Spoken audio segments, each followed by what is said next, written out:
Hello, welcome to another SCLC Today, the Southern Christian Leadership Conference. Oh, by the way, I had the First Lady of SCLC, 45 years, been married to her.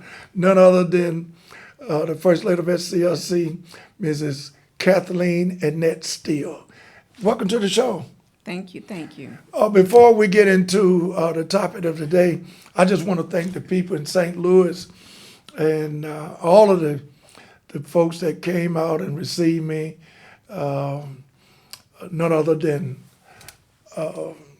the Urban League of St. Louis and the great leadership of Michael McMillan and what he bestowed upon us, as well as Webster University. I was at Webster University speaking to a group of students and the faculty there, put on by the Chancellor of Webster. And she received me, and the students received me. And I just want you to know, Webster University was just awesome in terms of their motivating me, stimulating me, and it all came out, folks. You know, I've never seen a microphone that I didn't like. So we had a great time. And the entire community of St. Louis, Missouri, I just want to thank you. But we have my wife here as well. And I just want to say it's good to have you back by demand. By demand, folks saying, when you going to have the First Lady back?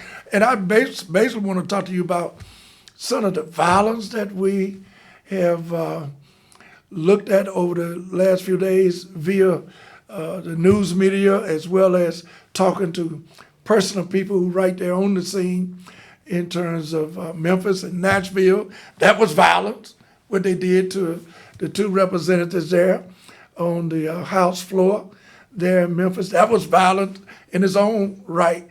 You know, there are different forms of violence that we need to eradicate from our community, not to mention about Kansas City.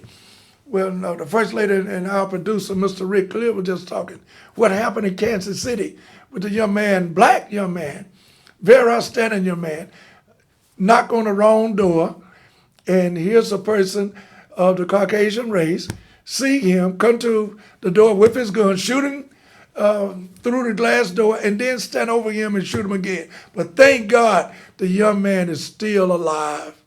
But ladies and gentlemen, why do we have to have these type of incidents?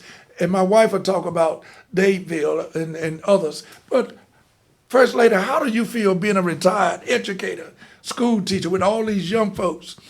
And I think it was age 16 and 20 in Dadeville, Alabama, and all these other horrific scenes of violence. And it seems as though this nation is turning its back to the violence that we are currently experiencing and the reality check of what is taking place. How do you feel about this? Well, of course, you know, it's very disturbing to see children all over this country, this world, really, being killed the way they are. The innocence of these kids just really affects me. And to see being an educator, I can't imagine when I was teaching that someone could just walk into the school and shoot down a group of kids for no reason, these innocent children. And then in Dadeville, you know, really, all of it disturbs me, but I grew up just a few miles. I grew up in Montgomery, Alabama for most of my life. And to think that the small community of Dadeville, giving a young lady a 16th birthday celebration, my goodness, who would just walk in and just start shooting people, killing four. And as I understand by reading this morning, at least 28 people were shot. That is just ridiculous. We have to do something about gun control. I know that a lot of politicians today think everyone should have the right to own a gun. But I think you should have a right to own a gun with responsibility. There needs to be something done about just being able to buy a gun off the streets, just walk in and kill innocent people. It is just very disturbing to me. So I hope that we as individuals can come together and demand that our politicians at least think about and listen to us when it comes to gun control. Because if we don't, it could be your child, it could be my child, it could be my grandchild. We have to come together to make a difference. We have to speak up and demand that our voices be heard. So, President Steele, I say, I know that there's a need for this and that we need everyone to come together. Black, white, it doesn't matter. We need to come together as a people because our kids matter. Thank you.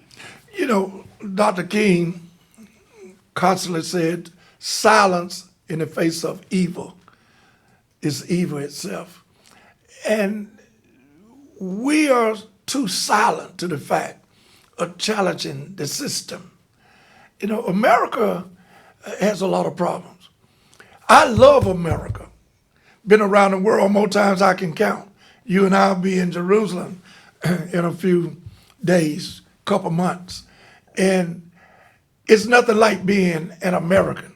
But America has a lot of sins that it won't admit to, it won't stand up to. And until healing, see, I'm a Christian. The Father, Son, and the Holy Ghost. You say what you want to say. This is the Southern Christian Leadership Conference. And until the healing come in place, and as I've heard just recently here from a good friend of mine, that are we going to let politics control religion? You know, there are some challenges in terms of religion versus politics. And the Christian aspect of what I represent is what I'm talking about.